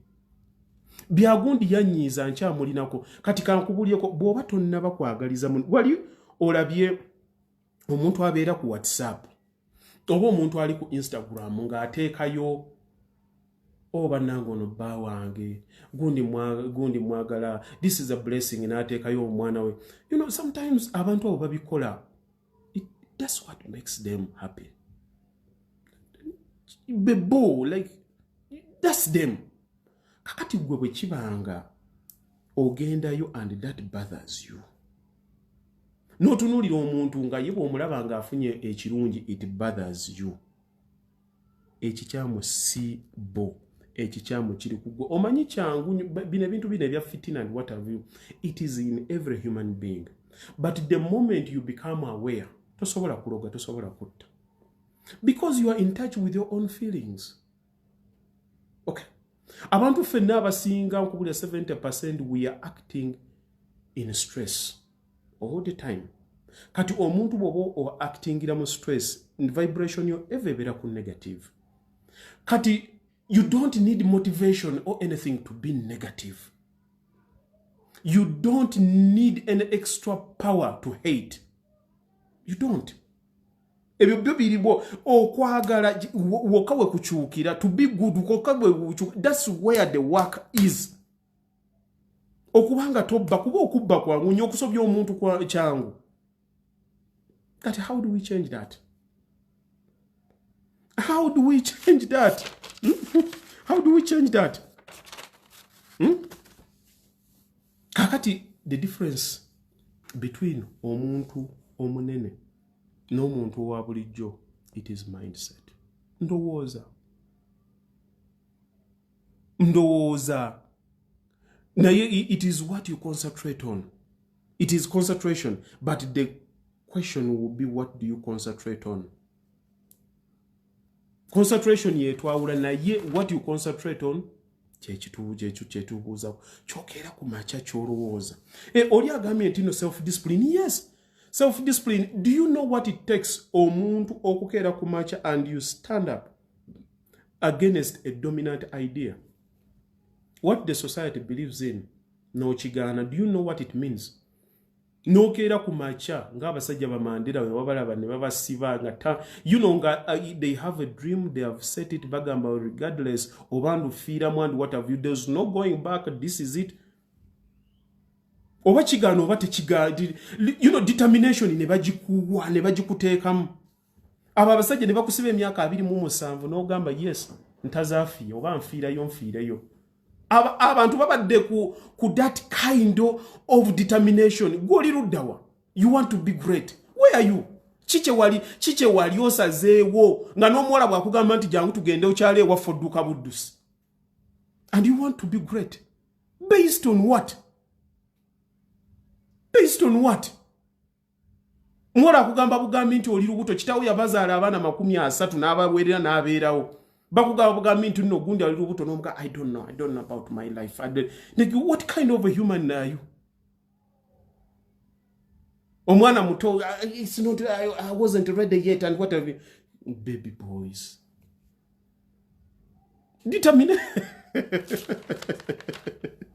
Nze ngenda babuulira ebintu bino naye njagala nnyo mubitegeere. Kubanga obwongo bwo bukukolera eggulu oba bukukolera geyena. Okay? Obwongo bwo bukukolera eggulu oba bukukolera geyena. Era in fact mwali yakubiddeko obugala bali wano olwaleero nti mwenna mwazze wano, it is to better yourselves. Okay? Nga ngenda kubata nina ebintu bye njagala mbagambe wammanga. Mwegendereze nnyo how your belief system is disturbing you. Ofanana nze abantu bampa wano stories zaabwe nenziraba naye abantu ababadde mwenna mumanye ebintu ebibasumbwa belief system zammwe zaatuukawa ani yazikwatamu and how you can do it. Bw'oba olina omwana oba omwana yakeera ku makya yafuna olubuto, omwana kitegeeza yakyankalanya belief system yo kuba wali oyagala agenda asome. So it is up to you. Bw'okeera ku makya bw'ogamba nti omusonyiwe, tunula omanye nti expectations zo omwana olize yayinoona sekikunyiiza naye mutunuulira amagezi ge gaali gafaanana gatya. That is changing your belief system. Musaasire omanye nti no mu myaka egyo asobola okumanya nti ddala school fees yabadde wa mugaso oba hormones ze ziba zisinza amagezi. You see, once you understand things you will be okay. Okay? Omusajja wali awo wakyankalana ne bbaawo wakyankalana ne mukyalawo, like, do you know what it means okubaawo nga you is not the world against you anymore, it's you people against yourselves. Do you know how it feels nga muli mu nyumba temwetegeera, you don't talk, you don't do what, or, you know, someone omuntu tajjangako mu feelings ze tategeeranga kituufu kyeki. I don't know how I need to explain okutegeera eri abantu. Kuba omuntu ategedde bannanga abeera at peace. Nti omuntu atategedde ne bw'omuwa ki tosobola ki. Ofaanananga mukyala alabiridde mwana wa bbaawe. Ne bw'omuwa buli kintu kyonna nga naye belief ye nfu nga nyina yagikwatamu, waliwo yagikwatamu about you. Era bw'akula afuuka ekizibu. It's the belief system. It's got nothing to do with you. Kuba oyinza okubanga emboko ze wamukuba ne nnyina asobola okubanga yazimukuba. But because their belief system is biased, akutwala bulala. So by the way, when I get omuntu yenna yenna nti tali okay with me, I don't engage myself. I do away. I want my peace of mind. Ate n'omuntu oyinza omusonyiwa naye banne muyiga okwesonyiwa buli muntu gw'onyigagana naye bwe muddingana tekitegeeza nti mulina okukolagana. Muyinza okuterera naye mwesonyiwa kubanga oyinza omusonyiwa naye nga temuli ku vibration y'emu. Si buli muntu nti asonyiwa olusonyiwa olwannamaddala. Simanyi oba ekyo mukitegedde. Si buli muntu nti asonyiwa olusonyiwa olwannamaddala. Kati beera n'omuntu naye era obakuwookoma. It is understanding. Obanze kati natuuka kussa nga bwe mba ngamba omuntu ekintu nsooka kubuuza buzito bwabwe entegeera yaabwe mu kutegeera ensonga gye ŋŋenda obbagamba. Mulimu omuntu nga ye asirisa akira kubanga kyogenda omugamba tasobola kitegeera.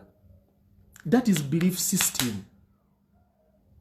Mulimu abaana abakulira mu belief system entuufu nga ne bw'aba ng'oli mwana si wa mama nga basobola okukwatagana bulungi nnyo because babakuzanga bakitegeera nti balina okubeera awamu.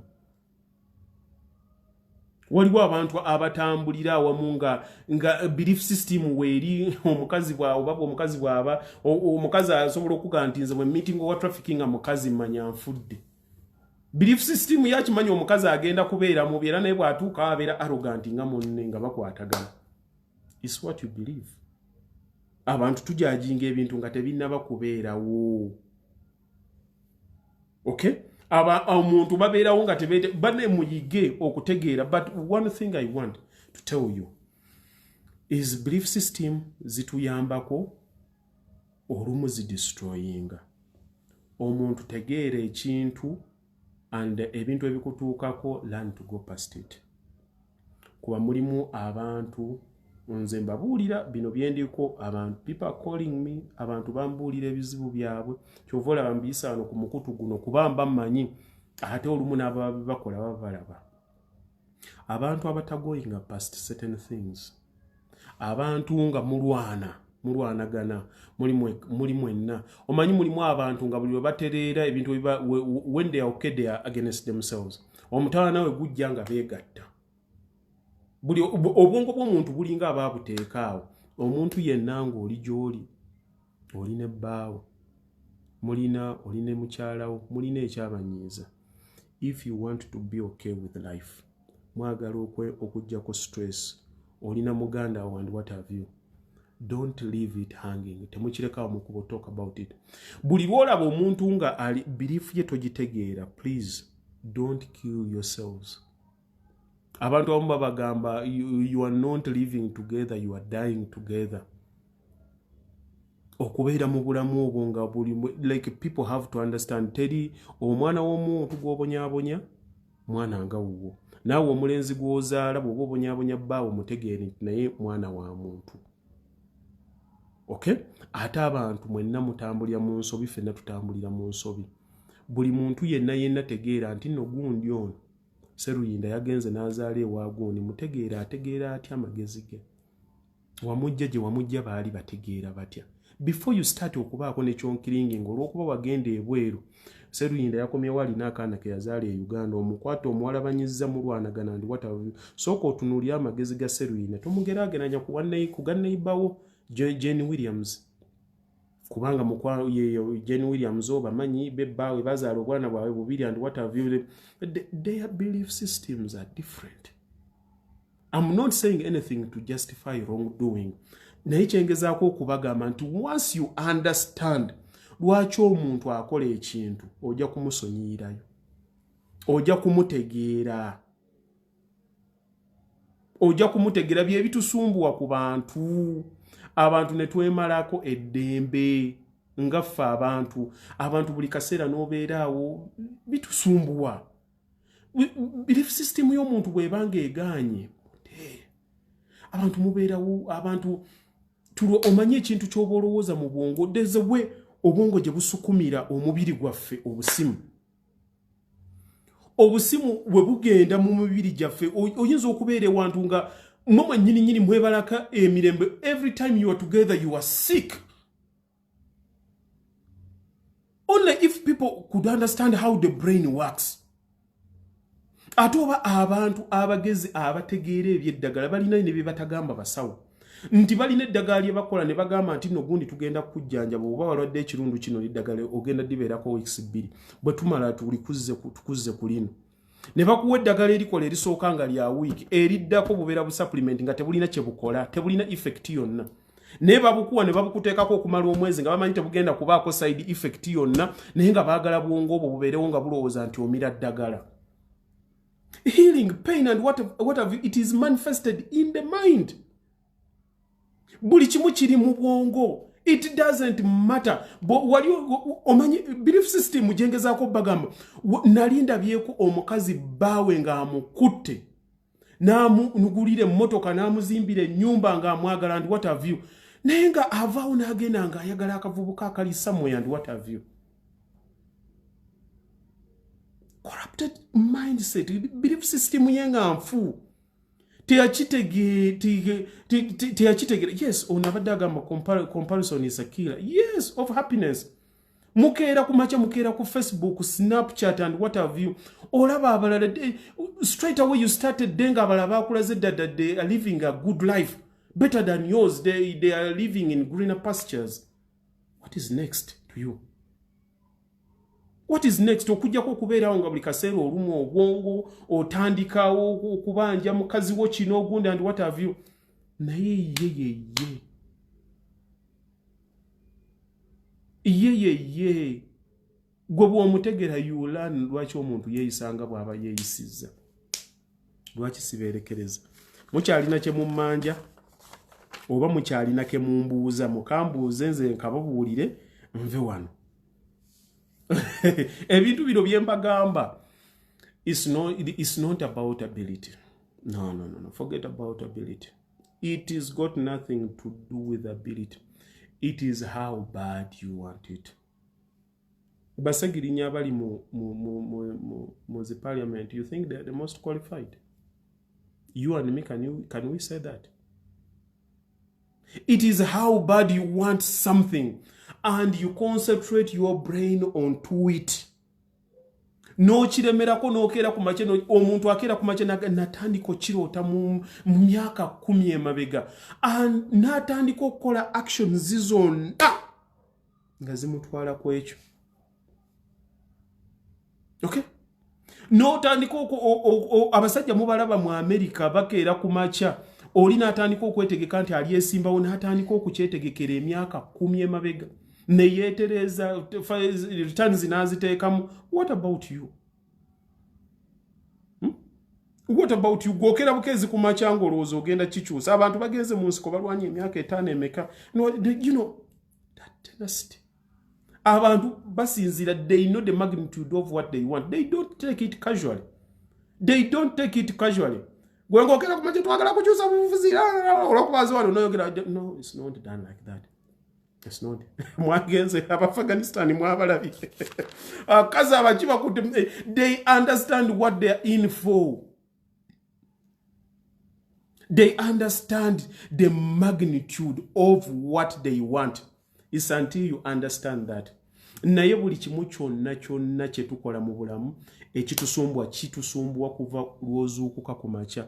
Bwoba gundi yakunyizizza obwongo bwo bumukererako okera kulaba ku gundi ku WhatsApp nokera obwongo bwo ne babutuningirawo nga bugenda okubeera the whole day. Buli lunaku lwokera kusoma messages nogenda ku Instagram nogenda nolaba Kardashian nogenda nova nolaba olugambo nogenda like how come that you're expecting greatness? What have you done different? Chiche wali okoze ekiri different ekigenda okuba what qualifies you? Kuba kati omuntu okubeeranga ku bino ebintu omanya nti no wekolamu omulimu fine, you have taken at least 1 hour owulidde ekigenda okuzimba, at least you are in process to something.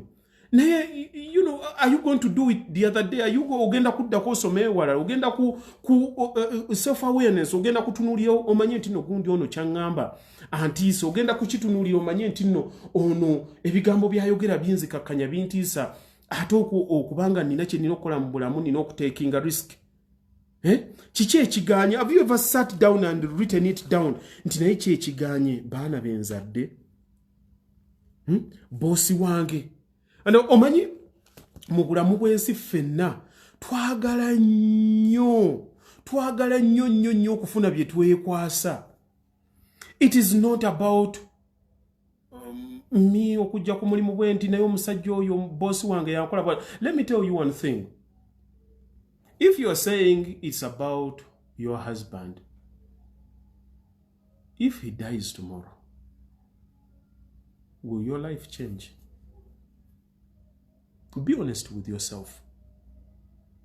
Obulamu bwo bugenda kukyuka. Bw'ataba muganda watakwagala singa afa. Obulamu bwo bugenda kukyuka. Gundi yatuloga gundi yakola bw'ata n'ebyo by'ekijinga abantu bye tutambuliramu. Will it change? Are you sure it's going to change? Olina abeera awo munnange nze kaakati ngenda bigenda mpola saagala nnyo kutambula kugenda wala navaawo ate maama wange baagiranga bw'ati ate kojja nankwata and what have you. Like, why, when are you going to stop giving the same excuse? You know, trauma, you have to understand it.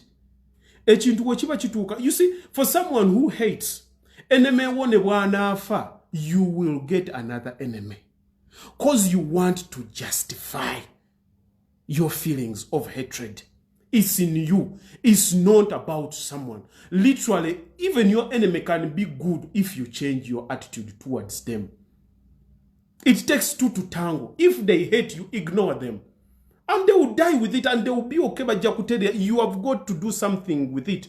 You may not directly be involved, but you have something to do with it. The sooner you understand that, the better. The sooner you understand that somehow it has got something to do with you, the better. A person who hates, even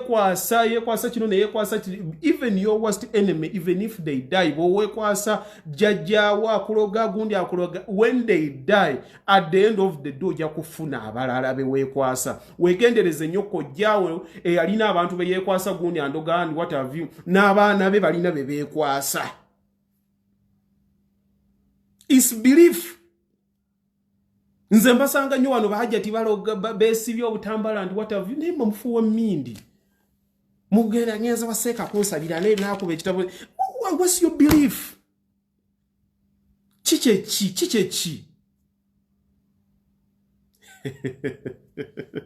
Chichechi. Mwekole mu omulimu and do something to be great. Please don't die before the world meets you. Tofanga instead nabakusisinkana. Jolly, you can sit down and evaluate yourself. Bobo kera kumachanga, you are cleaning, trust me. You can do something better. You can, only if you choose to.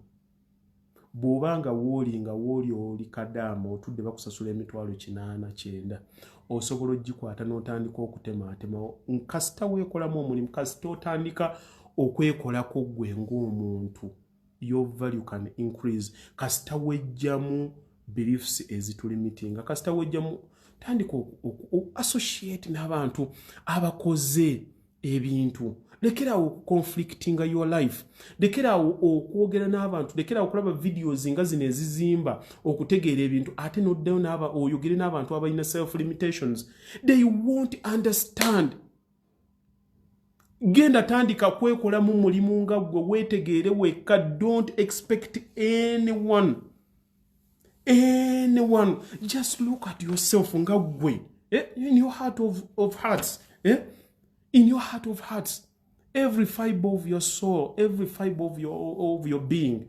Wenonyemu nga gwe wetegeere nga gwe weekuŋŋaanye. Tunuulira omuntu gwe weegomba, tunuulira akola ki, weekolemu omulimu nga tobuulidde muntu mulala ogambe nti olwaleero ngenda kukyuka. Njagalako era nga nfuna millions 2-3. Oleyinge out plan yo gyekkiririzemu ng'omulala yenna tasobola gitegera kubanga vibration gy'otuuka kati that given moment gye weeteeseemu gwali wano olwaleero ky'olowooza ku ddakiika eno ali ku forum alaba ebyobufuzi si gy'alowooza right now. You are on totally different vibrations. Ku ssaawa 2-3 okuva kati bw'onaagenda n'oyogera naye you are contradicting yourself. Look at what you are feeding your mind. Tosobola byonna. The mind cannot entertain two ideas at a go. You cannot love and hate at the same time. Make a decision straight away. Gamantino, this is what I'm going for. If I'm a man, I'm going to stay with you. I have to make a conscious decision. And what have you? Don't disturb your mind. Don't, because our mind have got a tendency of flashbacks. And what have you? Just know that it's normal. Understand it. Fight it. Why? It's because you are living in the past. Your brain is playing things in your head all the time. To the point that even if it comes back, you are on that vibration. And before you know it, you will never be in a moment. The moment you come to terms with that, the moment you understand it, you live in a moment. No government in a moment predicting a future. The better. You see what you saw yesterday. It means that is a predicted future. Your life can easily be predicted and is going to be negative.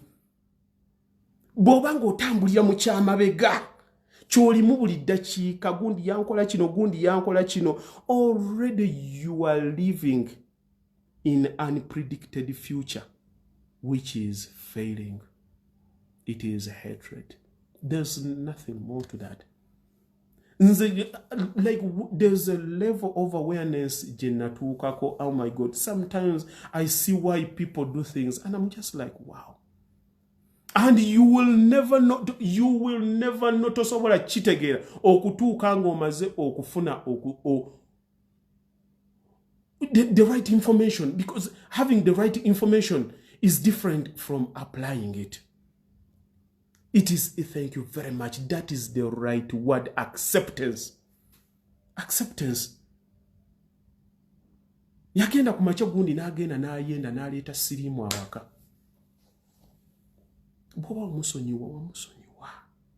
Boba te wamusonyiwa mwawukane.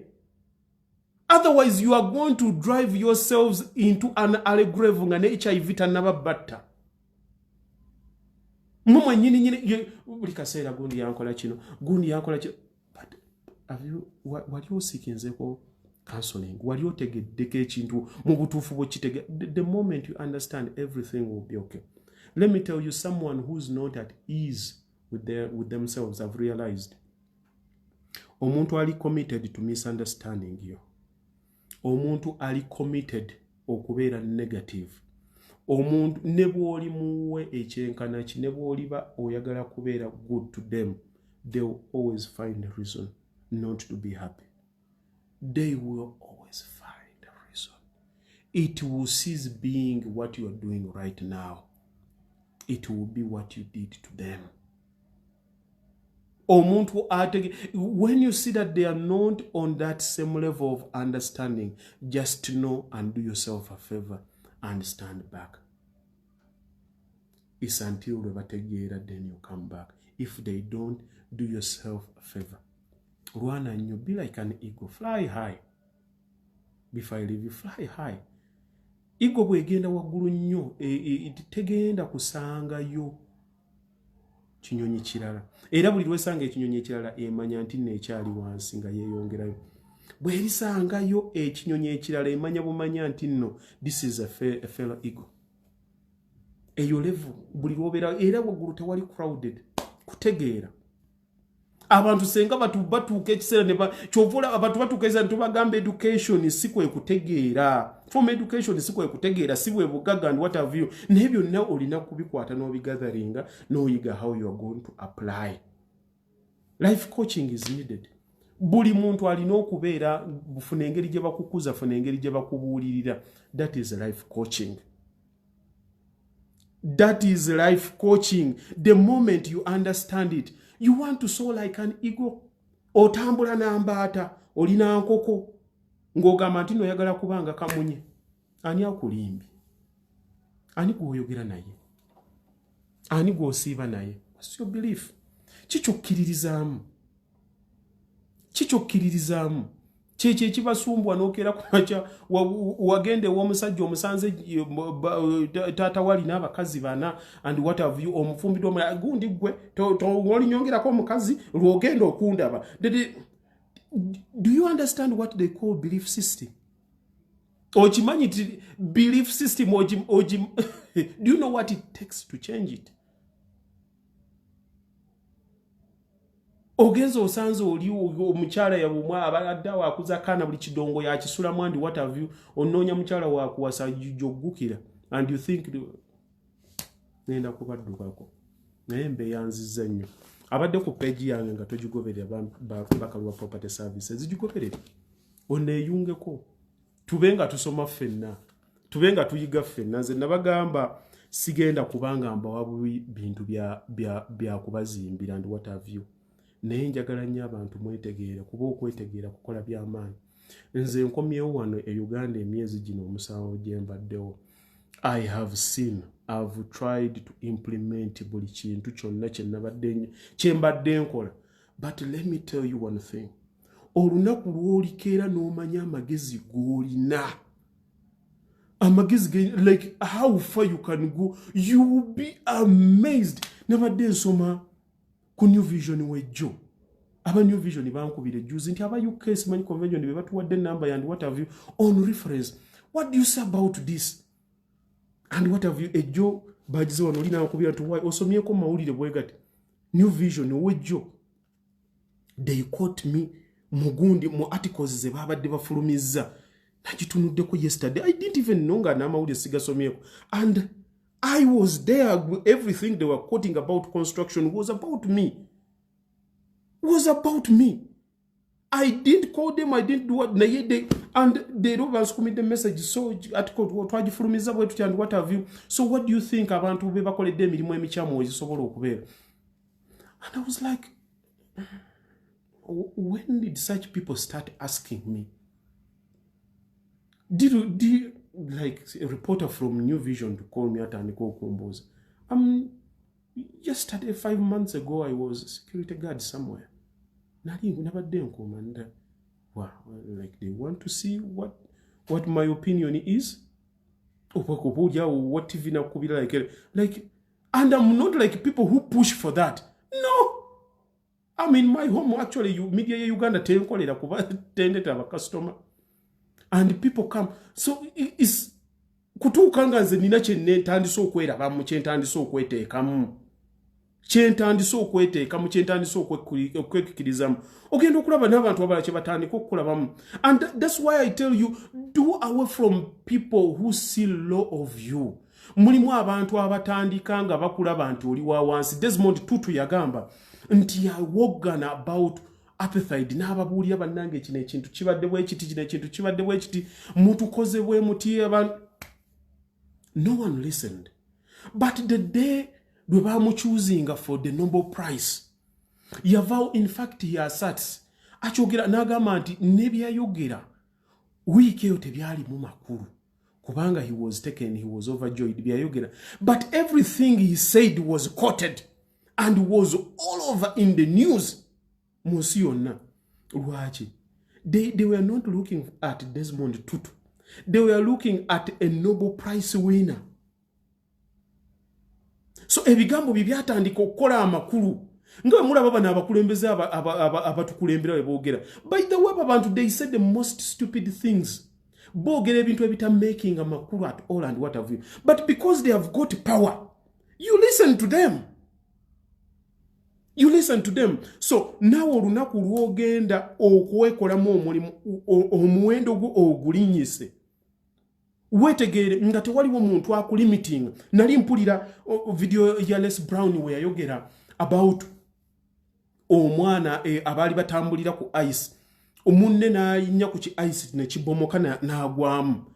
Bwe yagwamu omwana nadduka n'agenda n'akwata ettabi lyali ddene n'alimenya ku muti n'aliteeta n'aliwa munne ngeno bwamusika omwana n'avaamu. Naye abali badduka okuva ku kasozi baatuuka okutaasa omwana ono nga munne amaze okumugjamu. And when we babuuza nti batunulira omuti omwana gwe yamenye ne bagamba naye omuntu omwana ono yamenye otya etti lino lyonna n'alireeta aliwo munne. Omusajja yaliwo kwe kubagamba manyi how he did it. I know. N'amugamba yakikoze ati. N'amugamba omwana oyo yamenye omuti mu ddakiika eyo kuba tewabaddewo muntu yenna kumugaana nti nno ky'okola tojja kisobola. Like it was a do or die. Mu ddakiika eyo nti omwana amaanyi ge yafuna in normal circumstances yalibadde takisobola. Nga bagamba Bannister eyadduka simanyi gundi emmeka mu ddakiika emmeka. Mulia Les Brown amwogerako nnyo. Nga tannaba kudduka abaddusi bonna bayite bakirowoozaako nti kisoboka. Nga bw'otunuulira olwaleero we tugamba nti no mu Olympics twamalawo emyaka gyonna nga tetufuna Olympics. Kyatuuka ekiseera ne tulowooza nti tekisoboka. Lwansonga emyaka egyali giyiseewo. But kuva Kiprotiki we yawangula. Tunuulira abaana abalala we bagenze nga bawangula emidaali. Kyali kyatandika dde okubabeera ku bwongo that it is impossible. You see, when obwongo bwe butandika okubeera demoralized, otuuka mu kiseera nga olowooza tekisoboka.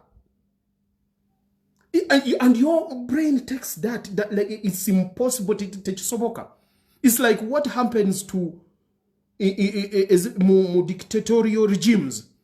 Mutuuka ekiseera abantu nga temukkiriza like it can change.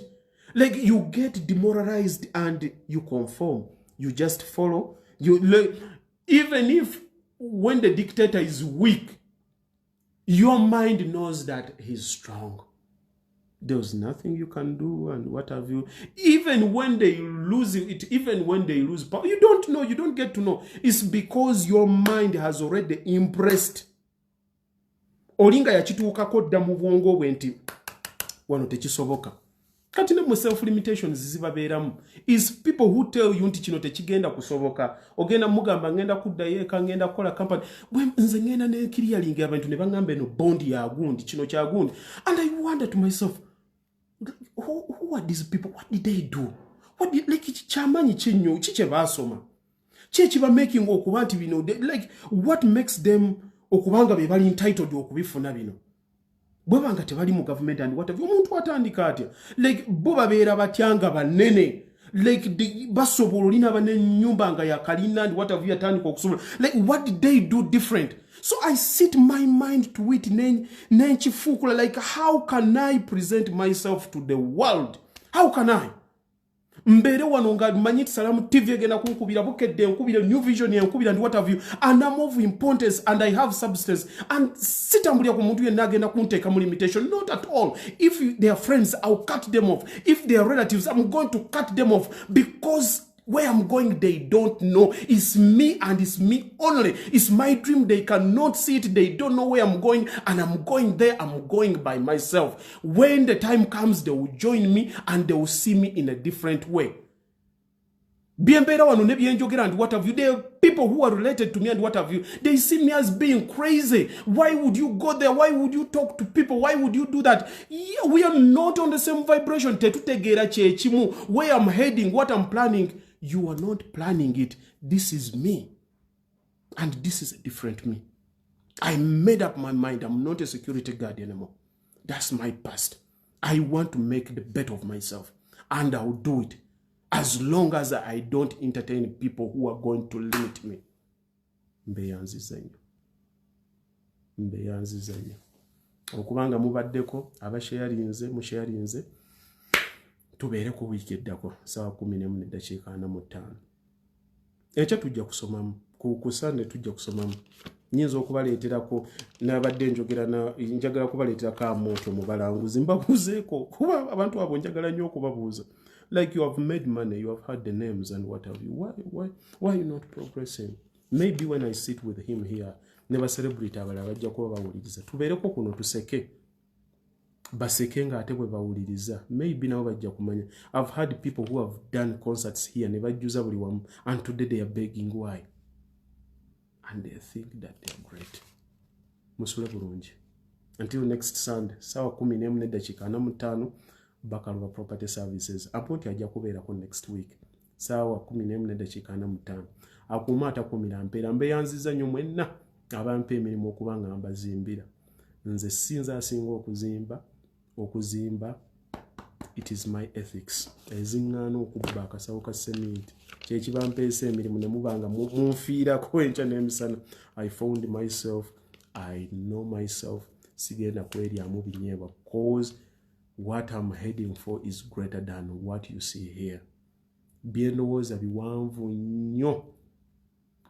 nnyo bw'omuntu yenna asobola okutuuka ku vibration gye ndimu tosobola kubba millions 2 3 kuba kyendowooza kinene nnyo ate nammwe mbasabira Mukama abasaasire olumu abali ewala mulidda ne mudda e Kampala ne mwekolamu omulimu nga mwetegedde musule bulungi mugende mulabe maniyu ng'ezanyo mugiwagire bonna abamaniyu mbalamusizza mubeere bulungi meraba